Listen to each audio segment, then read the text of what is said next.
everyone, I thought I'd do a quick update on on my life with my Drobo.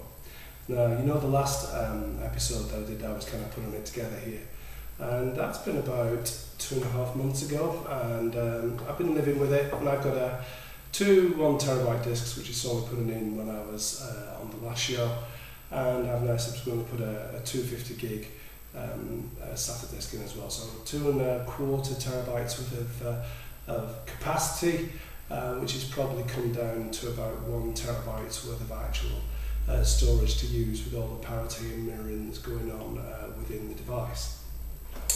Now, it's not been completely trouble-free, but to their credit, Drobo or Data Robotics have actually done me proud. I did have some problems with it not becoming available on the network and occasionally making some strange noises.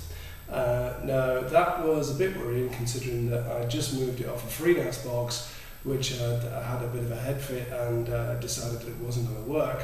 And that actually terrified me because I had a soft RAID running on that, and I was a bit concerned that maybe at some point I wouldn't be able to get all the data off, and that would have been like a third data loss event, and I would have just thrown myself in the river.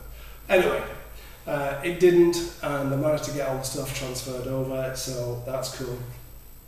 However, I really couldn't figure this noise and the disconnection and failure to come up thing, and I was just playing around, and I was checking the Ethernet cable from the back of the Droboshare, because it was fine on Firewire. It was definitely something to do with the Droboshare.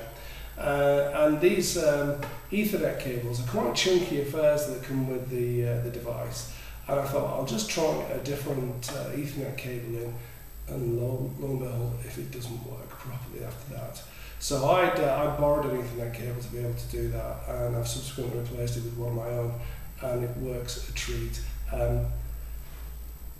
I contacted Data Robotics and said I think I've got a faulty Ethernet cable because it won't, because of all the problems I've been having with it. And they phoned me back a couple of days later from Germany. A guy took my call from America initially, and they sent me a replacement. Now, I'm kind of happy with the Ethernet cable that's in there, and I might use this later on. But I kind of took this one into work and got the network guys to have a look at it and to test it, and they've got these network testers that check each of the connections, and it seems to be okay. But I'm loath to put it back on the Drobo because of the disconnection issues, and maybe it was just because these are kind of chunky for the back of my. I've got a little switch, a little gigabit switch in there. Maybe these are just too chunky for it, and maybe it was, I don't know, maybe it was disconnecting, maybe there's a fault in the cable that doesn't show on the test we just did, don't know. Anyway, it's working now. Data Robotics contacted me when I put a support ticket in. They sent me a new Ethernet cable, so I've got no gripes there. Maybe I had a faulty cable, maybe I didn't. I don't need this now because I've got a cable in there. This one seems to be okay, but I haven't tested it on anything else yet. We'll see. I'll keep you posted on that. Alright, getting data onto the Drobo.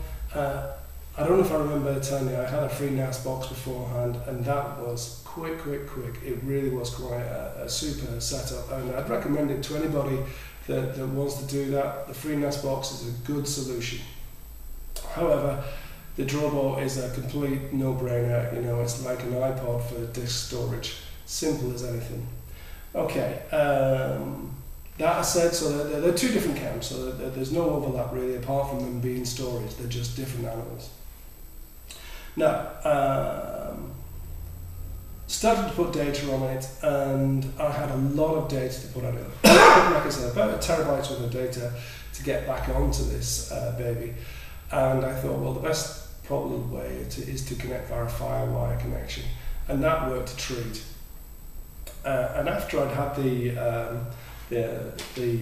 Ethernet issues sorted out, I'm quite pleased with the throughput. You'll see some graphs later on the show about the throughput. I've done some throughput from a drive attached to my FreeNAS box back onto my Mac, and my Mac right into the Drobo, so you can kind of compare slightly what the speeds are like. And they're okay, they're comparable. I can probably get a gigabit per minute through it. So I'm as happy as Larry with that. That's no slower than I was getting before. I wouldn't like to put a terabytes worth of data on it that way because the FireWire connection seems to be a good deal faster, the direct connect. But there's a lot of noise in the air about the Droboshare and how the performance is really low. And to be quite honest, if you're putting a lot of data on it, then I would certainly suggest making sure that you use the FireWire first. But once you're up and running and you've got your first data load onto the machine, unless you're actually transferring 50 or 60 gig at a time, I wouldn't worry. The Droboshare is fine, and it's got that flexibility of being able to be connected to via lots of other machines without actually having to have your primary machine on. So I'm cool with it. They could have done a better job with it. They could have had a FireWire connected to the Droboshare, but they've now got this new product, so I don't know what the performance is like on that. They've got this iSCSI and stuff like that, which is a good idea. I'm still a bit disappointed that you can't have different user setups on it to allow you to have different people to have access to different component parts of it. And that's a shame, because I think with the Droboshare being a Linux-driven device, that you could have probably done that in a reasonably easy fashion. But hey, that's what it is. I'm just happy that I've got safe data. And to be quite honest, that at the end of the day is the biggest deal for me. Simple as wink, put it on, connect it up, transfer your data. If you're looking for an iPod version of storage, then you can't go far wrong with this Drobo. Drobo did me good, or Data Robotics did me proud when I had a problem, and that a new Ethernet cable resolved the issue that I had. Whether or not it was this, or whether or not it was the way it was connected together, I'll never really know, but it's fixed now and works just the way I want it to. Following this is some, like I said, is some details about the conversion and the way that you can use the disk space that you add instantly. It's really, really quite clever. So you'll see that after this show.